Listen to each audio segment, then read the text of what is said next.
हमने एक कॉम्प्लेक्स लिख रखा है ना बाबू, क्या लिखा है, K4FeCN का होल 6, है ना।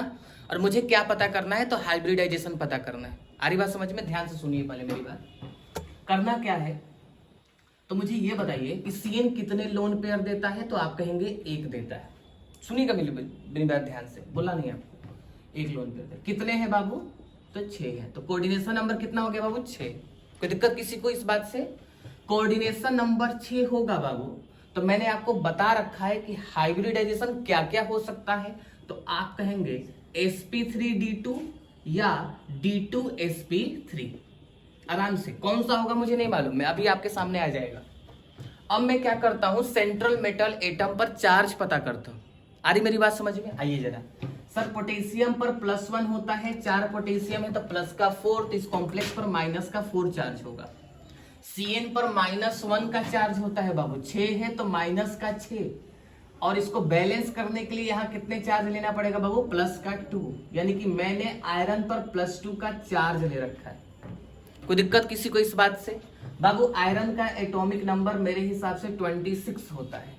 मैं एक छोटी सी आपको ट्रिक बताया था कि इसको जोड़ दीजिए तो 8 होगा बाबू, और 8 में से कितना घटा दीजिए बाबू, 2। इसका मतलब D में कितने इलेक्ट्रॉन जाएंगे बाबू, 6। कोई दिक्कत? मैंने अभी आपको बताया कि जब कभी भी आपको हाइब्रिडाइजेशन निकालना हो तो 3 पॉइंट्स बोलने हैं। पहला पॉइंट्स क्या बोलना था, 4D सीरीज का हो, 5D सीरीज का हो, +4 का चार्ज हो, तो कोई भी लिगेंड कैसा होता है, SFL होता है बाबू। ना ये 4D का है, ना ये 5D का है, ना इस पर +4 का चार्ज है। कोई दिक्कत? और दूसरा मैंने बोला था NH3 को लेकर, यहाँ NH3 नहीं है, नहीं लगाइएगा वो पॉइंट। तीसरा पॉइंट बोला था ऑक्सीजन डोनर को लेकर, यहाँ भी वो पॉइंट नहीं लगाइएगा। इसका मतलब ये क्या हुआ, कार्बन डोनर और नाइट्रोजन डोनर जनरली कैसे होते हैं बाबू, आप कहेंगे SFL। किसी को कोई प्रॉब्लम इस बात से? आ रही बात समझ? 3 पॉइंट्स बोलना है, यदि उसमें आ रहा है तो आप मैच करा ले, नहीं आ रहा है तो जनरली वाले में चले जाइए। तो D6 है बाबू, क्या बोला मैं बाबू, SFL बोला। D में 6 इलेक्ट्रॉन भरने हैं। आइए जरा डब्बे बनाने की कोशिश करते हैं। 3 4 5, D के 5 ऑर्बिटल होते हैं, 5 बना लिए। अब ये SFL है बाबू, तो ये अनपेयर्ड को क्या करेगा बाबू, पेयर्ड करेगा। आइए मेरी बात समझिए, 1 2 3 4 यहां आएगा, लेकिन इसको 2 डब्बे खाली चाहिए बाबू, उठाएगा और पटक देगा आगे की तरफ।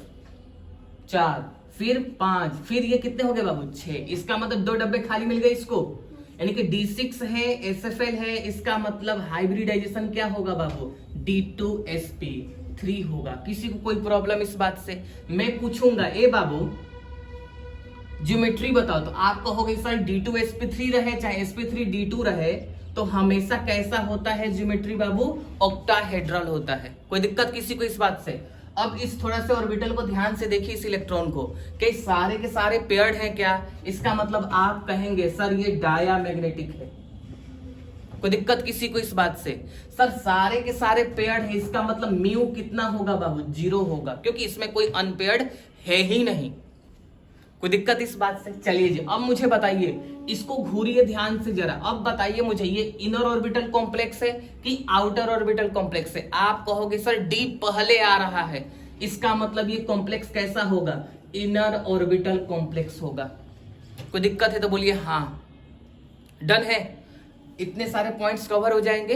क्या क्या हमने 3 पॉइंट्स बोले थे बाबू, क्या बोला था, 4D सीरीज का हो, 5D सीरीज का हो, +4 का चार्ज हो, तो कोई भी लिगेंड कैसा होगा बाबू, SFL होगा। पहला पॉइंट। NH3 बाबू, मैं बोल भी दे रहा हूं यहां पर, NH3 किसके किसके सामने भीगी बिल्ली बन जाता है, यानी कि WFL किसके सामने हो जाता है, तो Cr के सामने, मतलब Cr+2 के सामने, Mn+2 के सामने, Fe+2 के सामने, Co+2 के सामने, Ni+2 के सामने और Cu+2 के सामने। दूसरा कॉन्सेप्ट क्लियर है?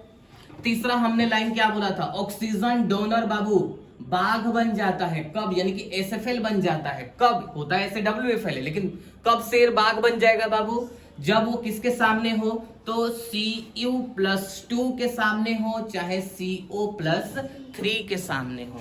डन?